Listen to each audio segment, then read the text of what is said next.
अस्सलाम वालेकुम नाज़रीन, पाकिस्तान इकॉनमी वॉच में खुश आमदीद। मैं हूं इमरान सुल्तान। वज़ीर आज़म इमरान खान आज कराची में मौजूद हैं और इस वक्त भी उनकी स्टेक होल्डर से मुलाकात जारी है इस बजट और IMF के प्रोग्राम के बाद, जिसमें हम देख रहे हैं कि पूरे मुल्क में जो इस्लाहाती इक़दामात हैं, जितने कड़ी शराइत है IMF की, उसके लिए पाकिस्तान की सनतें, पाकिस्तान का कारोबारी तबका जो है वो उससे फ़िलहाल जो है वो काफ़ी उनके तहफ़्फ़ुज़ात हैं और वो उनके कंसर्न्स हैं। प्राइम मिनिस्टर अपनी पूरी इकनॉमिक टीम के साथ इस वक्त कराची में मौजूद हैं और ये गुमान किया जा रहा था, तवक्का की जा रही थी कि उनकी तरफ से कुछ रिलीफ मेजर्स जो हैं वो ताजरों को और सनतकारों को मिलेंगे, लेकिन अनफॉर्चुनेटली ऐसा नहीं हुआ। और आज जो कराची में हमारी इस वक्त बात हो रही है लोगों से, तो और जो ट्रेडर कम्युनिटी है, जो इंडस्ट्रियलिस्ट हैं, वो उनके जो खदशात हैं वो बदस्तूर अपनी जगह पर मौजूद है। बहुत सारे ऐसे इश्यूज हैं जिनके हवाले से बात की जा रही थी कि उनको एड्रेस होना है, लेकिन अभी फिलहाल उनके ऊपर ऐसी कोई बात नहीं हुई। इसके ऊपर मैं बात करूंगा। फिर मजीद IMF प्रोग्राम, ये IMF प्रोग्राम, इसकी जो इस्लाहात हैं, पाकिस्तान का कारोबारी तबका, पाकिस्तान की बिजनेस कम्युनिटी, पाकिस्तान की मईशत, इसके लिए कितनी तैयार है। और स्पेशली वैट मोड की जब आप बात कर रहे हैं, इस GST के निज़ाम से निकलकर जब वैट मोड में जाएंगे तो तब क्या होगा, क्योंकि इसके पहले भी इसकी कोशिशें की जा चुकी हैं। अपने पैनल से आपका तारुफ कराता चलूं। कराची में इस वक्त हमारे साथ मौजूद हैं मियां जाहिद हुसैन साहब। आप मुमताज सनतकार हैं और Pakistan businessman and intellectuals forum के। बहुत शुक्रिया मियां साहब, आप प्रोग्राम में शरीक रहे। नाज़रीन, अब से कुछ देर में इस्लामाबाद से हमें ज्वाइन करेंगे जनाब अहमद मुगल साहब। आप सदर हैं इस्लामाबाद चैम्बर ऑफ कॉमर्स के। इस वक्त जरा चलते हैं सिराज कासिम तेली, बल्कि इस वक्त जुबैर मोतीवाला साहब ने हमें ज्वाइन किया है और जुबैर मोतीवाला साहब रिप्रेजेंट कर रहे हैं कराची चैम्बर ऑफ कॉमर्स को। और आज प्राइम मिनिस्टर और उनकी इकनॉमिक टीम जो है उनसे उनकी मुलाकात भी हुई है, उस वक्त पे मौजूद थे। जी जुबैर साहब, अस्सलाम वालेकुम। सबसे पहले जानना चाहेंगे आज की मुलाकात वजीर आजम इमरान खान और उनकी पूरी मुआशी टीम से कैसी रही आप लोगों की? देखिए, मैं समझता हूँ कि वजीर आजम जो है ना, सारी बात उन्होंने हमारी बड़ी गौर से और बड़ी तहम्मुल के साथ सुनी और उसके ऊपर जो है ना वो सैर-हासिल गुफ्तगू भी हुई और जो इसके प्रॉज एंड कॉन्स हैं और फर्दन वो जो है ना जिस कंसर्न डिपार्टमेंट के मिनिस्टर्स होते थे उनसे भी वो उसी वक्त जो है ना जवाब लेते रहे और हिदायत जो है ना उन्होंने जारी की। और मैं समझता हूँ कि चेंबर ऑफ फेडरेशन की मीटिंग के बाद हमारी एक मीटिंग जो है ना टेक्सटाइल के सनतकारों के साथ हुई। वो हमने उसके अंदर एक प्रेजेंटेशन भी प्राइम मिनिस्टर को दी कि जो 17% आपने जो सेल्स टैक्स लगाया है वो जीरो से डायरेक्ट 17% गया, उसके रिपोर्केशंस क्या होंगे, उसमें किस किस शोबों में क्या क्या फर्क आ गए हैं। यानी ये सिर्फ ऐसा नहीं है कि 17% आपने टैक्स लगाया है, बल्कि आपने जब 1125 SRO को वापस दिया है तो उसके नतीजे में नॉर्मल रिजीम के आने की वजह से हमारी मशीनरी इंपोर्ट के ऊपर ड्यूटियों में फर्क पड़ गया, हमारी जो रॉ मटेरियल की इंपोर्ट है उसके ड्यूटियों में फर्क पड़ गया। तो ये नाम 17% चला सकते हैं। फिर जो हमारे दुकानदार हैं वो इस बात पे वजिद हैं कि वो रजिस्टर होना चाहते हैं, नहीं होना चाहते हैं। शनाख्ती कार्ड की जो शर्त आपने 1 महीना आगे बढ़ाई है वो भी क्लियर नहीं है। तो इन सारी बातों को हमने उनके गोशगुजार किया, उनके साथ काफी सैर हासिल गुफ्तगू रही और वह समझता हूं। लेकिन नतीजा क्या निकला सर? नतीजा बताइए कि क्या इस वक्त कुछ रिलीफ के मूड में है इस वक्त जो इमरान खान साहब और उनकी इकोनॉमिक टीम, या नहीं? इमरान खान साहब ने बिल्कुल clear without mentioning the words उन्होंने कहा कि बिल्कुल हमको जो है ना इनकी बातों को सुनना चाहिए और जहां जहां हम इनको अकोमोडेट कर सकते हैं अकोमोडेट करना चाहिए और इनको फौरी तौर पर। फिर उन्होंने कहा जुमे को आप इस्लामाबाद आ जाए, कुछ कम लोग होकर, और हम बैठ के सुबह से लेकर रात तक जितनी देर भी बैठना पड़ा हम बैठ के इस मसले को हल करके खड़े होंगे। तो ये seriousness on the part of Imran Khan है कि जो उन्होंने कहा इसको जो है हमको करना चाहिए। रज़ाक दाऊद साहब को उन्होंने डायरेक्टिव्स दी और सारे मिनिस्टर्स को, पर्टिकुलरली रज़ाक दाऊद साहब को, कि आप इस मसले को हल करें।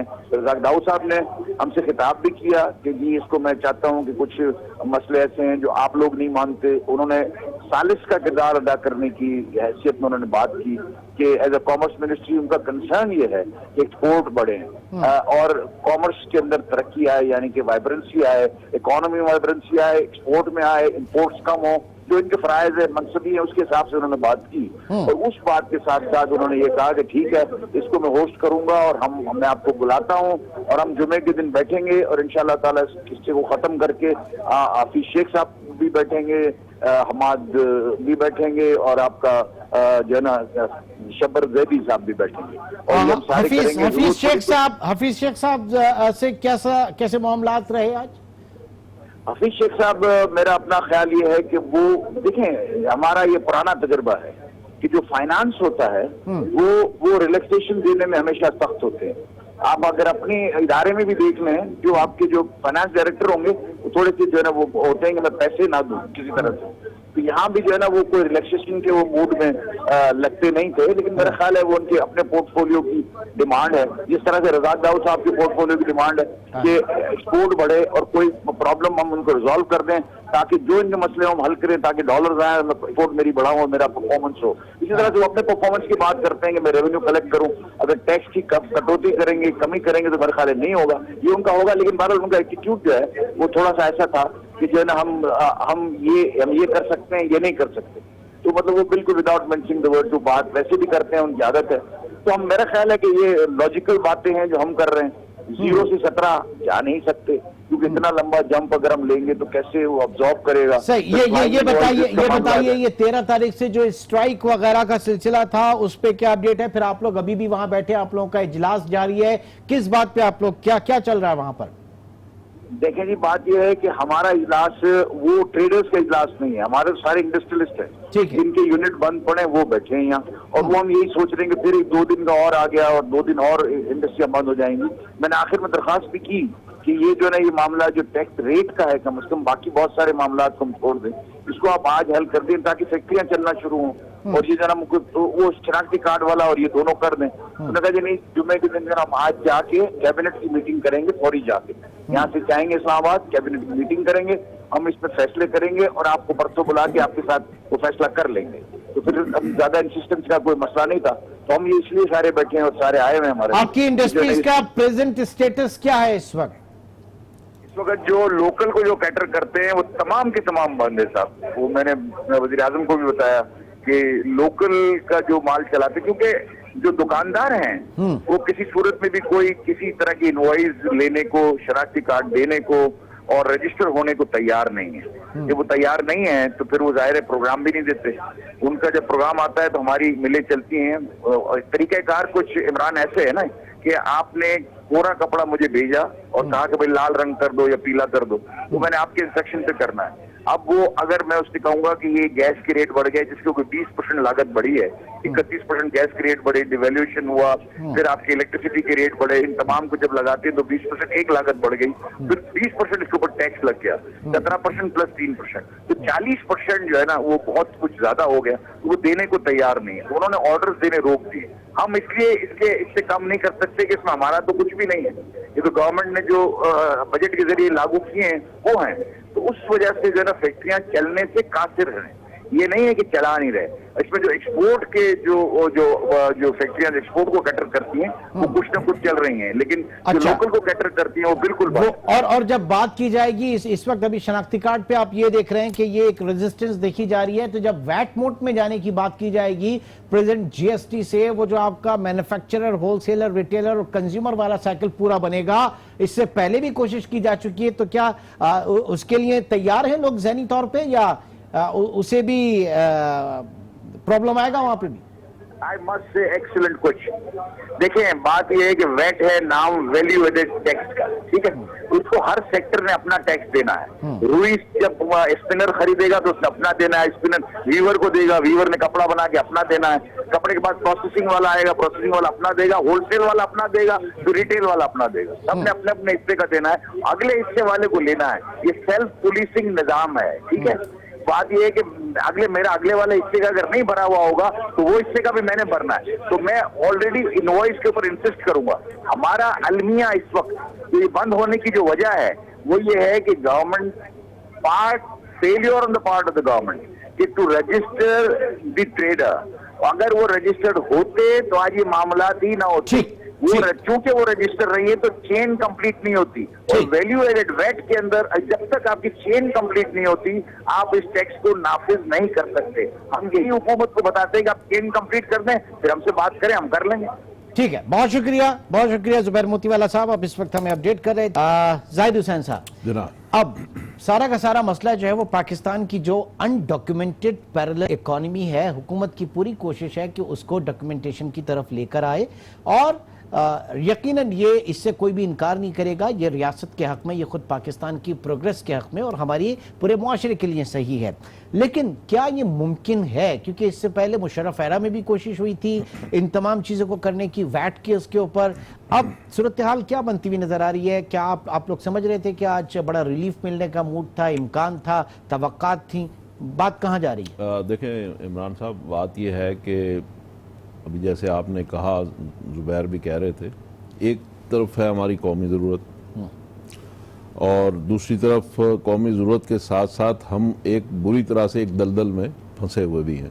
यानी एक तो ज़रूरत अपनी जगह, लेकिन हम कर कुछ नहीं सकते, उसमें फंसे हुए हैं क्योंकि हमने IMF के साथ कुछ कमिटमेंट्स इस तरह की हैं कि अगले 3 सालों में तकरीबन हमें $38 बिलियन की डेट सर्विसिंग करनी है।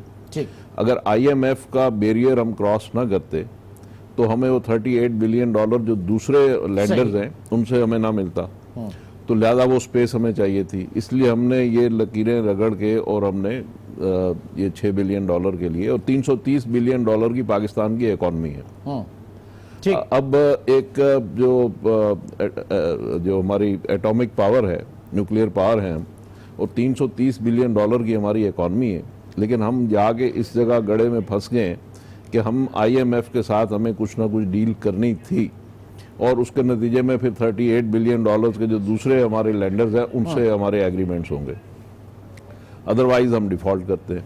तो लिहाजा हमें एक तरफ IMF की शराइत है जिसमें वो कहते हैं कि जी आप बिजली के रेट बढ़ाएंगे, अभी सितंबर में फिर आपको रेट बढ़ाने हैं बिजली के, गैस के, अगस्त में, ठीक है ना। अच्छा, अब नहीं, सितंबर में हमें 1000 अरब रुपए का टैक्स रेवेन्यू कलेक्ट करना है, ठीक है। अच्छा, 5400 अरब रुपए का आपका टैक्स का टारगेट है पूरे साल का, जो कि पिछले साल से तकरीबन 37% ज्यादा है। ठीक, अच्छा, अब वो अगर 1000 इस क्वार्टर में हमने करना है तो बाकी 3 क्वार्टर में इसका मतलब है 4400 करना है, तो 1400 अरब रुपया तकरीबन हर क्वार्टर में हमने करना है। तो जब 4000 किया था तो अब वो 1400 हर क्वार्टर में हम कैसे करेंगे? तो ये एक ऐसी उलझन है और मुसीबत है कि जिसमें हम फंस चुके हैं। अब बात यह है कि मैं एक जो होते हैं ना कि आउट ऑफ द बॉक्स, बात यह है कि ये हम फंसे किस तरह से हैं और इससे निकलना कैसे। हम गुज़िश्ता 10-11 महीने से देख रहे हैं कि हम सारा जोर हमारा इकोनॉमिक्स पे है और पूरी दुनिया के इकोनॉमिक्स के माहिरीन हमने बुला लिए, स्टेट बैंक उनके हवाले कर दिया, वजारत खजाना उनके हवाले हमने कर दी, ठीक है। इशू क्या है कि हमारी जो एक्सपोर्ट्स थी वो थी 23 बिलियन डॉलर्स की, ठीक है। अगर फर्ज कर लीजिए कि 23 की बजाय 33 होती, मसले नहीं था, इशू ही नहीं था, मसले नहीं था, ठीक है। और अल्लाह ना करे मेरे मुंह में खाक, अगर 23 की बजाय 13 हो तो फिर क्या होगा? फिर तो हम स्टोन एज में चले जाएंगे ना। तो इन अदर वर्ड बात यह है कि ये हमारा जो इशू है ये तिजारती है, ये हमारा इशू जो है इक्तिसादी नहीं है, प्रॉब्लम इक्तिसादी नहीं है, तिजारती है। और हम जब भी मुज़ाकरात करते हैं वज़ीर ख़जाना से करते हैं। बात यह है कि वज़ीर ख़जाना को तो 5400 अरब रुपए का टैक्स चाहिए, अदरवाइज वो अब्बा जी को क्या जवाब देंगे, ठीक है ना। आप ये कह रहे हैं कि कॉमर्स मिनिस्ट्री जो है उसको उसके साथ एग्जैक्टली कॉमर्स मिनिस्ट्री का जहां तक ताल्लुक है, हमने बदल दिया हमारे वजीर खजाना को, असद उमर को, ठीक है। बात यह है कि उसने तो जो खजाना उसके पास है उसको मैनेज करना है ना। ठीक, अब बात यह है कि अगर हम अपनी एक्सपोर्ट्स को, सर आपके इस पॉइंट को मैं जरा इस्लामाबाद लेके चलता हूं। Ahmed Mughal, president Islamabad chamber of commerce, हमारे साथ मौजूद हैं। इस वक्त यहाँ पे मियां जाहिद साहब जो कह रहे हैं कि हमारा मसला इक्तिसादी नहीं तिजारती है। माय पॉइंट इज दिस कि हमने बजाय इसके कि हम इंडस्ट्रियलाइजेशन की तरफ जाते हैं, हम ट्रेडिंग स्टेट हमने पाकिस्तान को बना दिया। क्या आप मुत्तफिक हैं कि वाकई तिजारती मसला है ये और इसको हल किया जा सकता है? आपके अगर डॉलर इनफ्लो बढ़ गया तो फिर कोई प्रॉब्लम ही नहीं है, लेकिन पॉइंट यहां पे ये है कि पाकिस्तान की अनडॉक्यूमेंटेड इकोनॉमी जो है उसको अपने दस्तावेजी सूरत में लेकर आना है। और ये सारे के सारे मसाइल जो है फिल वक्त जो हमें नजर आ रहे हैं, जो रेजिस्टेंस नजर आ रही है, वो उन्हीं लोगों की तरफ से नजर आ रही है। अहमद मुगल साहब। जी बहुत शुक्रिया इमरान साहब। मैं बिल्कुल उनसे एग्री करता हूँ कि हमें जो है ये हमारा एक इकनॉमिक नहीं और ये हमारा एक ट्रेडिंग का जो इशू बन गया है। इसकी वजह यह है कि हमने जो फ्री ट्रेड एग्रीमेंट्स किए, जिस तरह हमने चाइना के साथ किए, उसमें हमने क्या किया कि जी उनकी आप देखें छोटी से लेकर बड़ी से बड़ी चीज़ भी चाइना से इंपोर्ट होती रही है, क्योंकि हम कम्पीट ही नहीं कर सके उनके साथ। और उसकी वजह से ये हुआ कि लोगों ने बजाय ऐसे कि जो इंडस्ट्रियलिस्ट बैठे थे उनको प्रोटेक्शन कोई नहीं मिली, जिसकी वजह से जो है वो आहिस्ता आहिस्ता हमारी इंडस्ट्रियलाइजेशन जो थी वो तो हमने जो जाना था आगे वो तो हम गए नहीं, जो ऑलरेडी एग्जिस्टिंग इंडस्ट्री थी वो भी आहिस्ता आहिस्ता बंद होगी। जो ये बात कर रहे हैं उसकी कि बिल्कुल ठीक है जी, कि अगर जब तक हमारे पास डॉलर नहीं आएगा, देखें जब तक हम जो है हमारा जो सिस्टम चल रहा है कि हम हर गवर्नमेंट में जाके बोरिंग करी जाते हैं, और इन दी एंड क्या होता है कि हमारे पास जब बोरिंग की जब किस्त आती है, कोई इंस्टॉलमेंट आती है, तो हमें इंस्टॉलमेंट पे करने के पैसे नहीं होते, उस इंस्टॉलमेंट को पूरे करने के लिए हम मजीद बोरिंग करते हैं। तो एक वही बात उन्होंने बिल्कुल सही की कि हम एक दलदल में फंस गए हैं कि जिसमें हमारे एक्सपोर्ट्स बढ़ नहीं रहे, हमारे पास फॉरेन एक्सचेंज आ नहीं रहा, और हमारे पास एक स्टैग्नेंट हो गई हमारी एक्सपोर्ट्स। उसकी एक अगर वजह में जाएं तो एक हमारी ये भी कह सकता हूँ कि हमें एक तो इंडस्ट्री हमारी कंपेटिटिव नहीं रही, और दूसरी बात यह कि हमारे जो दुनिया जहां में जितने भी ममालिक में कमर्शियल काउंसलर्स बैठे हैं वो भी अपना किरदार अदा नहीं कर रहे। तो मैं यही समझता हूं कि हमें जब तक ये हमारे डेफिसिट जो है कम नहीं होगा, जब तक हम डिपेंडेंट नहीं होंगे, डिपेंडेंट रहेंगे उसके ऊपर, कर्जों के ऊपर अपनी इकोनॉमी को चलाने के लिए, तब तक ये हमारे लिए मसाइल होते रहेंगे। और इस तरह जब हम IMF की तरफ जाएंगे तो फिर वो शराइत हमें ऐसी मिलेंगी जो आप देख रहे हैं कि आपको जो है ये टैक्सेस लगाने हैं, आपने बिजली के ऊपर लगाने हैं, गैस के ऊपर लगाने, जिसकी वजह से हम और हमारी जो है कॉस्ट ऑफ प्रोडक्शन जो है बढ़ती जा रही है, और हम हमारी को जो ऑलरेडी जो बचा कुछ रह गया था वो भी बहुत मुश्किल हो गया। जहां की अनडॉक्यूमेंटेड इकोनॉमी की बात आती है तो उसमें हमारे जितने भी जो है लोग हैं वो उस चीज को प्रेफर करते हैं कि हम जो है विद होल्डिंग टैक्स दे दें, जो है एक्स्ट्रा टैक्सेस दे दें एज अ नॉन फाइलर, लेकिन वो टैक्स नेट में नहीं आना चाहते। उसकी कई वजूहत, उनमें से एक ये है कि FBR का जो रवैया रहा है कि FBR के जो लोग हैं उसमें एक तो उनकी कैपेसिटी नहीं है कि वो टैक्स कलेक्शन कर सके, ना हमारा कोई सिस्टम ऐसा रहा है जिसकी वजह से ये हम एक हर चीज को डॉक्यूमेंट कर सकें, और डॉक्यूमेंट करते साथ ही हम हर स्टेप के ऊपर कलेक्शन कर सकें। तो ये जो एकदम विथहोल्डिंग एजेंट जो है वो बन गया है, FBR उसमें बड़ी खुश है या उसमें बड़ी मुतमईन रही, अब जाके कुछ चेंजेस उसमें देखने में आ रही है ना। मियां जाहिद साहब, जो आपने बात किया अब उसको मैं आगे लेकर चलता हूं कि पाकिस्तान में डॉलर इनफ्लोज बढ़ जाए, यकीनी तौर से सबसे पहले आपकी एक्सपोर्ट प्रोसीड्स जो हैं वो बढ़ें, आपके रेमिटेंसेस बढ़ें, और आपके मुल्क में फॉरेन डायरेक्ट इन्वेस्टमेंट हो इन टर्म ऑफ डॉलर, और वो इन्वेस्टमेंट जिसके ऊपर आपने सूद अदा ना करना हो, जिसका आपके ऊपर एक लायबिलिटी ना हो। ये चीजें तो करने की कोशिश कर रही है हुकूमत। नहीं सर, नहीं सर, ये नहीं है। नहीं, सुने मेरी बात, सुने। देखिए, मैं खान साहब को भी और ये बता रहा हूं, मेरी अभी ये संडे को हफीज शेख साहब से मुलाकात हुई, ठीक है। अब हफीज शेख साहब जो हैं उनका काम है फाइनेंस, और फाइनेंस में क्या चीज आती है कि आपने अगर एक्सपोर्ट बढ़ानी है, देखिए एक गाड़ी के बहुत सारे पुर्जे होते हैं ना, उसमें कंपोनेंट्स होते हैं। अब उसमें फाइनेंस का कंपोनेंट ये है कि आप रुपए को डिवैल्यू कर दीजिए, उसके नतीजे में डॉलर बेहतर होगा तो आपकी एक्सपोर्ट सस्ती हो जाएंगी, एक्सपोर्ट बढ़ने लगेगी। मतलब ये खालिसतन क्यू ब्लॉक की सोच है। हाँ, सिंपल, ठीक है जी, सिंपल। अच्छा, लेकिन इसके साथ जो होलिस्टिक व्यू है वो क्या है, इसके साथ दर्जन भर चीजें और हैं। सिर्फ आप रुपया डिवैल्यू करने से एक्सपोर्ट नहीं बढ़ा सकते, हाँ थोड़ी सी जरूर बढ़ेगी, लेकिन असल क्या है कि आपको 10 अरब 20 अरब 25 अरब डॉलर की एक्सपोर्ट अगर बढ़ानी हो तो सिर्फ रुपया डिवैल्यू आप 300 रुपए का कर दीजिए डॉलर, ठीक है। लेकिन इशू क्या है, इशू ये है कि आप उसी के नतीजे में साथ साथ आपकी फिर इंपोर्ट का बिल बढ़ता है, इसलिए कि आपकी कॉस्ट ऑफ डूइंग बिजनेस बढ़ गई, आपका 60-70% आपकी सारी इंपोर्ट बेस्ड एक्सपोर्ट है सर, रॉ मटेरियल आपका सब महंगा जाता है। तो उस वजह से ये हमारा पाकिस्तान का ये हल नहीं है। इसका मतलब ये है कि हमें टारगेटेड अप्रोच करनी होगी कि हमारी एक्सपोर्ट्स कैसे बढ़ सकती है।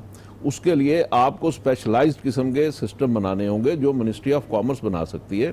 मिसाल के तौर पे आपका जो एक्सपोर्टर है, विद योर परमिशन एक ब्रेक ले। नाज़रीन, एक छोटे से ब्रेक की तरफ चलेंगे और ब्रेक के बाद हम बात कर रहे हैं कि सोल्यूशन क्या होगा, वे फॉरवर्ड क्या है, आगे कैसे बढ़ना है, इस गर्दाब से निकलना कैसे।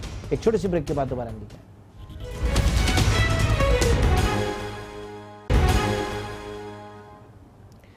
वेलकम बैक जी। मियां जाहिद साहब, आप फरमाएं। तो मैं ये गुजारिश कर रहा था कि एक्सपोर्ट्स बढ़ाने के लिए आप पाकिस्तान के जो 5 मेजर सेक्टर्स हैं एक्सपोर्ट के, उन 5 की अगर आप अलग अलग कंपनियां बना दीजिए इंस्टेड ऑफ टीडैप जो है ऑब्सोलीट हो चुका है, उसका सिर्फ वो करते हैं शोकेसिंग, और वो भी अपने लोगों को, सही, तो वो तो बिल्कुल खत्म हो चुका है, उस इदारे का कोई फायदा नहीं है।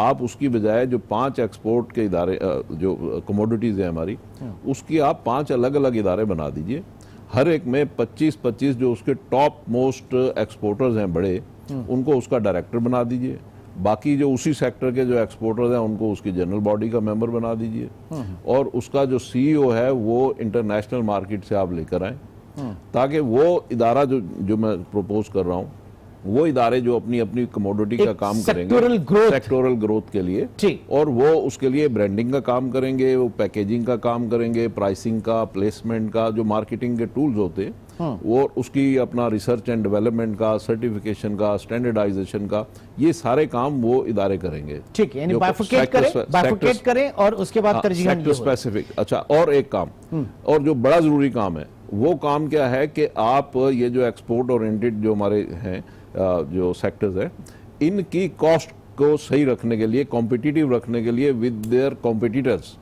अब मिसाल के तौर पे अगर गारमेंट है उसके जो 4-5 ममालिक हैं जो उसके कॉम्पिटिटर हैं उनकी कॉस्ट को एनालाइज करे वो इदारा, ओगरा नेपरा की तर्ज पे एक अथॉरिटी बने जो उनकी कॉस्ट को एनालाइज करे कि जी ये गारमेंट्स में ये 5 ममालिक हैं हमारे कॉम्पिटिटर, उनके यहाँ कॉस्ट क्या आती है, पाकिस्तान में कॉस्ट क्या आती है।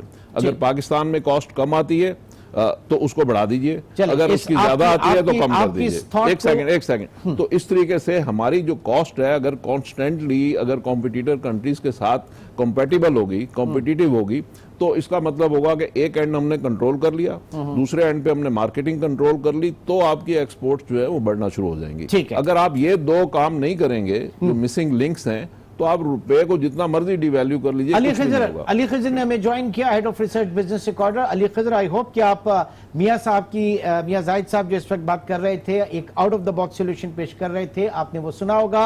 अगर आपने वो सुना है तो उसके ऊपर मैं आपका कमेंट चाहूंगा। अली जी, मैंने अभी आपकी बात सुनी कि इन्होंने कहा कि एक्सपोर्ट्स के अंदर हमें अभी पैराडाइम शिफ्ट करनी चाहिए। वो बिल्कुल सही बात है कि करेंसी की डिवेल्युएशन और इंटरेस्ट रेट की एडजस्टमेंट और दूसरे माइक्रो इकोनॉमिक फिस्कल साइड की adjustment overall micro economic stability के लिए बड़ी जरूरी है, चाहे वो डोमेस्टिक इकोनॉमी हो जिसमें इंपोर्ट सब्स्टिट्यूशन है और एक्सपोर्ट्स है। तो ये कहेंगे कि जी ये एक बेसिक इंग्रेडिएंट है आपका, ये आपने करना ही है। अच्छा, यहाँ पे जब हो जाता है उसके बाद अगर आपने एक्सपोर्ट्स को बढ़ानी है तो फिर ये चीजें करनी बहुत जरूरी है। लेकिन अगर वो चीज आप कर भी देंगे और आप करेंसी नहीं एडजस्ट करेंगे तो इम्पोर्ट्स आपकी इतनी ऊपर हो जाएंगी कि एक्सपोर्ट बढ़े भी तो उसका फायदा नहीं है। पाकिस्तान का प्रॉब्लम जो पिछले 4 साल का था वो एक्सपोर्ट्स का बढ़ना था, इम्पोर्ट्स का बढ़ना था, और एक्सपोर्ट जो थी तो हमारे पिछले 10 साल से नहीं बढ़ रही।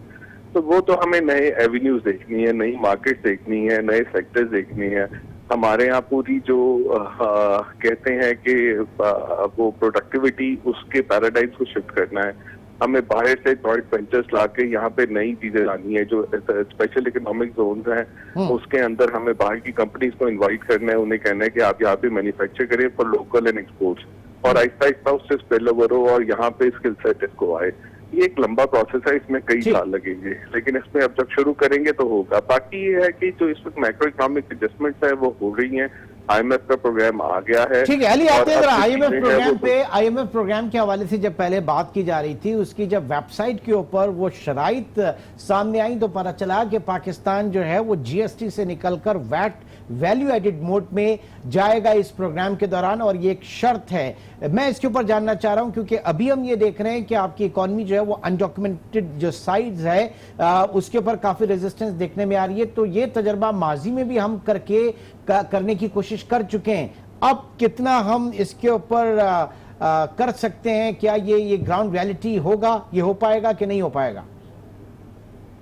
जी, अगर आप देखें तो हफीज शेख साहब ही फाइनेंस मिनिस्टर थे गालिबन, जिसमें हमने वैट की इम्प्लीमेंटेशन की पर काम किया था। ये आपको याद होगा कि शौकत तरीन साहब के वक्त में ये शुरू हुई थी चीज, फिर हफीज शेख इसको लेके गए थे। इन्होंने कुछ वैल्यू वो कुछ जो है वो इनपुट के ऊपर टैक्सेशन लाने की कोशिश की थी। कुछ GST को हम ऑलरेडी वैट मोड में ले आए थे तो वो हम चलना शुरू हो गए थे। फिर जो साहब आए उन्होंने वो जो एक टैक्सेशन की, एक नॉन फाइलर की और रजिस्ट्रेशन की वो जो रिस्ट्रिक्शंस रखी उसके अंदर थे वो फिर वो एक अजीब किस्म का सिलसिला आ गया कि वो डॉक्यूमेंटेशन के अंदर डॉक्यूमेंटेशन होनी शुरू हो गई। तो वो एक चीज जो है वो अनडू होने लग गई थी, जो कि हफीज शेख वो जानते हैं कि उस वक्त क्या हालात है। और आपको याद होगा कि जब इन्होंने ये लगाने की कोशिश की थी तो उस वक्त ट्रेडर्स किस तरह से रेजिस्ट किए थे, तो अभी भी रेजिस्ट कर रहे हैं और ये रेजिस्टेंस हमेशा आएगी। हमारे मुल्क के अंदर आज से नहीं, देखिए आप 1980 के जमाने में भी चल जाए तो उस वक्त भी, और इवन 91-92 में मुझे याद है जब नवाज शरीफ साहब पहले आए थे, तो उस वक्त भी फौज के लोग FBI के साथ आते थे ट्रेडर्स को टैक्स करने के लिए, लेकिन ट्रेडर्स रेजिस्ट करते थे। तो ये एक बड़ी पुरानी, मैं कहूँगा, बीमारी है हमारे यहाँ लोगों के लिए। ये आदत है कि वो टैक्स नहीं देना चाहते और वो कहते हैं कि हमें सब कुछ मिले, हम ना टैक्स दे, तो या तो मुल्क खत्म हो जाएगा। इसको डिस्करेज करने की जरूरत है। इस्लामाबाद चलेंगे अहमद मुगल साहब, ये फरमाइए बजट के बाद से अब तक इंडस्ट्रीज की पूरे मुल्क में क्या सूरत हाल है, कारोबार की सूरत हाल क्या है इस वक्त? देखें, पहले जो था, जो जितने भी हमारे इन्वेस्टर्स थे, फॉरेन इन्वेस्टर भी देख लें, हमारे लोकल इन्वेस्टर भी देख लें, तो वो इंतजार करते हैं कि जब भी कोई हुकूमत चेंज होती है कि वो क्या पॉलिसीज लेकर आएंगी। लेकिन अनफॉर्चुनेटली हमारा इस तरह हुआ कि जी असद उमर साहब को पहले फाइनेंस मिनिस्टर बनाया गया, उसके बाद उनको हटा के दूसरे को लेकर आ गए। तो जब तक आप एक स्टेबिलिटी नहीं देंगे उसको, किसी भी इन्वेस्टर को, कि आपकी पॉलिसीज भी स्टेबिलिटी होनी चाहिए, कंटिन्यूटी होनी चाहिए, तब तक जो है आपका ना फॉरेन इन्वेस्टर ना आपका लोकल इन्वेस्टर जो है किसी तरह की इन्वेस्टमेंट करेगा। नहीं तो इसके लिए जो है आगे with in the system performance based criteria है। आप मतलब एक अगर कोई आ गया तो ये कहां लिखा हुआ है कि वो हमेशा के लिए है? आप तो पॉलिसीज की बात करें ना, पॉलिसीज की जो है वो कंसिस्टेंसी होनी चाहिए, मिनिस्टर के आगे पीछे होने से क्या होता है? बिल्कुल ऐसी है। देखें, फिर यही होता ना कि अभी जैसे कि पहले था कि जी IMF के पास जाएंगे नहीं जाएंगे, उसकी वजह से बड़ी जो है आपके कहते हैं ना कि प्रेडिक्टेबिलिटी नहीं रहती उसमें। फिर आपको ये नहीं पता कि अब जिस तरह अगर ये पहले चल जाते तो शायद कोई शराइत कोई डिफरेंट होती। अब जब इतने हुकूमत का टाइम गुजरने के बाद जब IMF के पास गए हैं तो अब शराइत कोई बिल्कुल फर्क है। तो ये चीजें जो होती हैं इसकी वजह से बहुत ज़्यादा फर्क आता है। बाकी अगर आप उसमें देख लें, डॉक्यूमेंटेशन की वजह से काफ़ी सारी प्रॉब्लम्स आ रही हैं। मोतीवाला साहब ने भी यही बताया, और जो आगे आप ये देख रहे हैं कि जब ये डॉक्यूमेंटेशन की तरफ आएंगे तो आपका आम एक बंदा जो है जिसको एक अपना टैक्स का फॉर्म फिल नहीं कर सकता, तो ये विद होल्डिंग एजेंट आप उसको जब बनाएंगे तो आपके लिए कई मुश्किलात आएंगी। लोग इस तरह ही होगा कि फिर आपको चीज जो है ना आपको सप्लायर कोई आगे देगा ना आपकी इस तरह, क्योंकि हर स्टेप के ऊपर आप जो है इसको ट्रेडर को है या इंडस्ट्रियलिस्ट को आप एक विद होल्डिंग एजेंट बना रहे हैं, तो उसको उसके लिए एक एक्स्ट्रा हैसल है। लेकिन हम उसको याद है फिर कोई बंदा हायर सर हम कब तक इस चीज को एक बहाना बना के लेके चलेंगे? Just look at their life style. आप जुड़िया बाजार में जाइए, वहां की छोटी छोटी सी दुकानें और दो छोटी सी दुकानों का टर्नओवर कितना है, वहां के लोगों के डिफेंस क्लिफ्टन में घर हैं, उनका लाइफ स्टाइल देखिए। अब जब टैक्स की बात होती है, इनकम टैक्स की बात होती है, तो ये सवाल होता है हुकूमत हमें दे क्या रही है, हुकूमत हमें डरा रही है, ये भी तो सही नहीं है ना। मैं गुजारिश करूं इसमें जी, बड़ी सिंपल सी बात है। अब ये खामखा अगर लड़ाई करनी हो ट्रेडर्स के साथ तो अलग बात है, और अगर काम सही तरीके से करना हो तो दूसरी बात है। देखिए, CNIC की जो कंडीशन है, मैं उसके खिलाफ नहीं हूँ, लेकिन मैं ये कह रहा हूँ कि इसको लड़ाई की वजह बनाने की जरूरत क्या है। इस वक्त पाकिस्तान में जितने बैंक अकाउंट्स हैं, ठीक है, उन सब की बायोमेट्रिक्स हो चुकी है। सही। अब कोई बैंक अकाउंट आपका जो है वो अनवेरिफाइड नहीं है। सही है। तो पहले क्या होता था कि लोग 3-3 बैंक अकाउंट, 4-4, 5-5, 6-6 बैंक अकाउंट चला रहे होते थे, जिसमें से एक ऑफिशियल होता था उनका, और बाकी वो इनकम टैक्स वगैरह में डिक्लेयर नहीं करते थे, या अपने ड्राइवर खानसामा के नाम पे खोला हुआ, ठीक है। अब वो ड्राइवर खानसामा किसी के नाम पे बेनामी खत्म हो गया, वो सब खत्म हो गया, इसलिए कि वो सारी बायोमेट्रिक्स में आ चुका है। तो जब आपके पास जितना भी ट्रेल है और जितना भी रिसोर्स है वो सारे का सारा चैनलाइज हो चुका है, तो अब आप खामखा की एक हुज्जतबाजी के दी आप मुझे CNIC दीजिए। अरे भाई, आप बैंक से ट्रांजैक्शन निकाल लीजिए, इमरान सुल्तान की निकालनी, मियां जाहिद हुसैन की निकालनी, आप बैंक से निकाल लीजिए, हर बैंक से निकाल लीजिए, आपको पता चल जाएगा पोर्शन उसका लाभ। सुन लीजिए मेरी बात, मैं बता रहा हूँ, नहीं, सुन लीजिए। जिस आदमी ने भी कोई खरीदो फरोख्त करनी है, चाहे मैं वो कह रहे हैं ना जी 50,000, अरे 50,000 की करें या 5,000 की करें, आपकी बैंक ट्रांजैक्शन तो होगी ना। आप घरों में पैसे कितने रख लेंगे, या ट्रकों, या आप ये तो नहीं कर सकते कि सुजुकियों और ट्रकों के ऊपर कैश ले जाएंगे और ले आएंगे। आपको 95% आपकी जो ट्रांजैक्शंस होंगी वो पैसे आपको बैंक में ही रखने होंगे, और बैंक से ही निकालने होंगे, बैंक में ही डालने होंगे। तो जब बैंक सारे का सारा आपका पूरे का पूरा वेरीफाइड सोर्स हो गया है, आप उससे किसी भी आदमी का निकालना चाहें तो आप निकाल सकते हैं कि इमरान सुल्तान ने इस पूरे साल में कितने बैंकों में कितनी टर्नओवर की है। नहीं, लेकिन माय पॉइंट इज दिस कि आपके पूरे 22 करोड़ की पॉपुलेशन में कितने लोगों के पास आप समझते हैं कि बैंक अकाउंट्स हैं? देखें मैं बताता हूं। एक तो हम बात को बहुत बड़ा कर लेते हैं। देखें, 22 करोड़ में से आप पहले तो आप निकाल दीजिए 5, 7, 10 करोड़ के करीब बच्चे निकाल दीजिए, ठीक है। बाकी रह गए 8, 10 करोड़, उसमें से 4, 5 करोड़ आप ख्वातीन निकाल दीजिए, बाकी रह गए 4, 5 करोड़। अब 4, 5 करोड़ आदमी, और देखिए कि बैंक में खाते कितने हैं, और आपके देख लीजिएगा इलेक्ट्रिसिटी के कमर्शियल कनेक्शन कितने, इंडस्ट्रियल कनेक्शन कितने, उनको आप ले लीजिए और आपको पूरा अगर उनको पिक्चर निकालनी हो कि मियां जाहिद हुसैन के कितने बिजली के अकाउंट्स हैं, कितने टेलीफोन के अकाउंट्स हैं, कितने बैंकों में अकाउंट्स हैं, तो एक बटन दबा के वो सारी इंफॉर्मेशन मेरी निकाल सकते हैं। अब इस बात को इतना एनलार्ज करके और लड़ाई झगड़े का माहौल पैदा करके उसकी बजाय सिंपली मुझे बुला लेना या मेरे पास आ जाएं कि सर आपकी ये हमारे हिसाब से ये चीजें हैं और इस हिसाब से आपको टैक्स देना चाहिए और आप इतना दे रहे हैं, डिफरेंस दे दीजिए, अल्लाह अल्लाह खैर सल्लाह। सुनिए आखिरी बात। अब इसमें बात क्या है, हमारे यहाँ मसला ये है कि फियर फैक्टर पैदा किया जा रहा है, फियर क्रिएट किया जा रहा है। फियर की बजाय जो FBR में लोग जाते क्यों नहीं, उसको फियर की बजाय इंसेंटिवाइज कीजिए।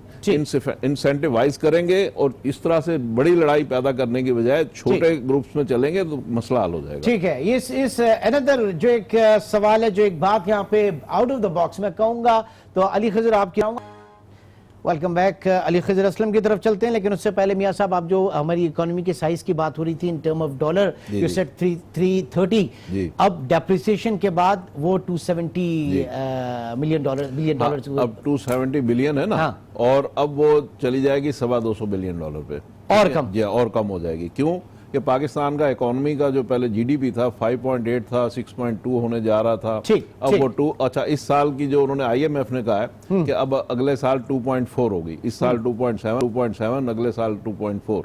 तो बात यह है कि हम अगर इस तरीके से, मैं खुदा के वास्ते कोई गवर्नमेंट को समझाए, आप 5,500 अरब रुपए का टैक्स जो लेना चाहते हैं वो इकोनॉमी का साइज आधा करके लेंगे, बिजनेस होगा चलेगा, तो फिर जाहिर है कि उस पे लेगा। 330 बिलियन को आप 500 बिलियन कीजिए, आप करेंगे तो टैक्स मिल जाएगा। अब आ जाते हैं अली खिजर की तरफ। अली खिजर, जो बात हो रही थी बैंक ट्रांजैक्शंस के हवाले से और शनाख्ती कार्ड के हवाले से, क्या कहेंगे इस पे?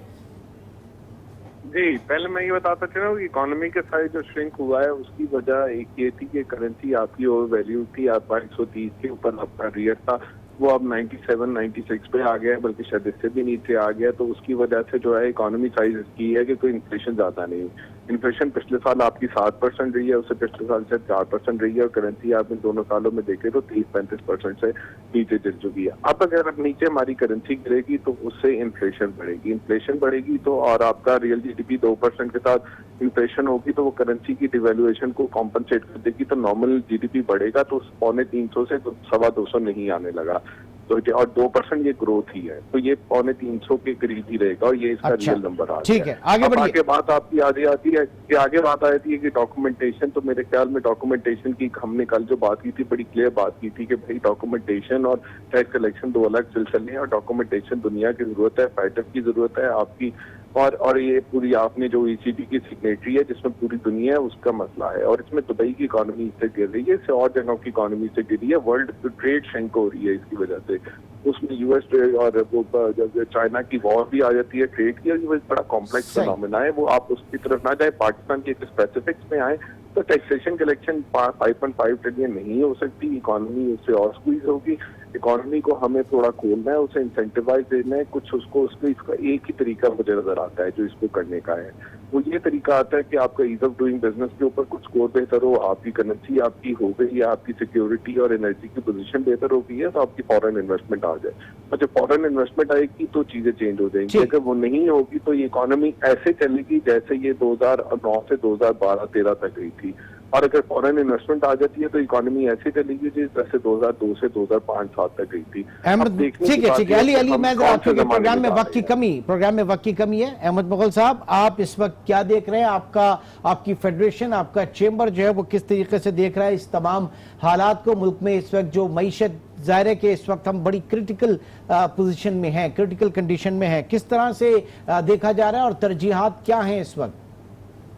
देखें, एक तरफ से हुकूमत जो है टैक्सेस के ऊपर इतना ज़्यादा बोझ डाल दिया है लोगों के ऊपर, आपके जो है मैन्युफैक्चरर्स के ऊपर, आपके ट्रेडर्स के ऊपर डालने की कोशिश कर रही है। जो अली साहब ने कहा कि ये बड़ा मुश्किल हो जाएगा ये कलेक्ट करना भी, और आपकी इकॉनमी भी श्रिंक हो जाएगी, तो हुकूमत को चाहिए कि एक टाइम पे एक चीज़ के ऊपर फोकस करे।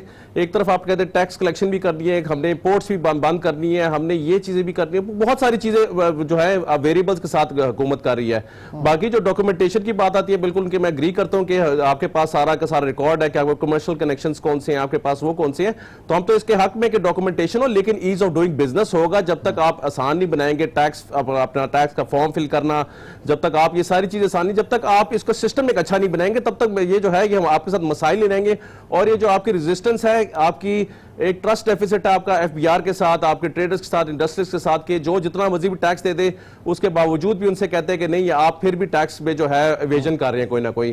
तो ये सारी चीजें हैं, ये फैक्टर्स हैं जिसकी वजह से लोग बहुत एक जो है अब ये बताइए, ये सवाल उठता है, ये सवाल आता है जहनों में कि आईएमएफ प्रोग्राम में आप 3 साल के लिए जा रहे हैं, हुकूमत आपके पास 5 साल के लिए, तो ये ट्रांजिशन जो है इस बीच में होनी चाहिए थी, ये पहले ही साल इतने सख्त मेजर्स। देखिए ये तो क्योंकि जो पिछली आज तक हमारी पॉलिसीज रही हैं, जो हमारी हुकूमतें गुजरी हैं, उन्होंने जो बोरिंग किया है तो उसका एक ना एकदम इफेक्ट तो आना था। जिस तरह बिल्कुल सारी बातें उन्होंने अली साहब ने बता दी कि एक आर्टिफिशियली हमने जो अपनी करेंसी को स्टेबल किया हुआ था, और जब ये इसको एक नॉर्म एक बबल एक बर्स्ट करना था, तो उसके बाद आपको ये इफेक्ट नजर आना था कि आपकी करेंसी कहां पे चलेगी और आपकी हर चीज की कॉस्ट जो है कहां चलेगी। हम तो डिपेंडेंट ही सारे के सारे ट्रेडिंग के ऊपर हम चले गए हैं, हर चीज हम इंपोर्ट करते हैं, और उसके साथ जो है जब तक आप इसको अपने आप को बहुत शुक्रिया अहमद मुगल साहब, आप हमारे साथ इस्लामाबाद से शामिल रहे। मियां जाहिद साहब, लास्ट वर्ड, इस वक्त बजट के बाद सिचुएशन क्या है पूरे मुल्क में, इंडस्ट्रीज की सनतों की? देखें जी, इस वक्त सारा काम सॉरी टू से स्टैंड स्टिल है, क्योंकि जो एंड यूज़र है वो CNIC देने को तैयार नहीं है। आल दो कि उन्होंने 1 महीना यानी अगस्त तक उसको डेफर कर दिया 31 जुलाई तक, लेकिन उसके बावजूद जो फियर फैक्टर है, लोग ये सोच रहे हैं कि हम कारोबार अगर करेंगे तो फिर 20 दिन के बाद हम फिर वही सारा रिगमारोल में हम जाएंगे। लिहाजा कोई बंदा कारोबार करने को तैयार नहीं है। होलसेल मार्केटें जितनी भी हैं, चाहे जोड़िया बाजार हो, शालमी हो, आपका कारखाना बाजार हो, राजा बाजार हो, सब जगह पे काम बंद पड़ा हुआ है और लोग जो है वो प्रोटेस्ट कर रहे हैं। चले अब देखते हैं कि बेस पे हाँ, प्राइम मिनिस्टर ने जो बुलाया है फ्राइडे, क्या सूरत हाल रहती है। उम्मीद है कि कोई ज़ाहिर है कि ये स्टैंड स्टिल जो सूरत हाल है ये किसी के भी हक में बेहतर नहीं है। बहुत बहुत शुक्रिया मियां जाहिद हुसैन साहब, अहमद मुगल साहब इस्लामाबाद से, और अली खिजर आपका, आप तीनों हज़रात का बहुत बहुत शुक्रिया। नाज़रीन, इंशाल्लाह आपसे अब कल मुलाकात होगी। अपना बहुत ख्याल रखिएगा। अल्लाह हाफ़िज़।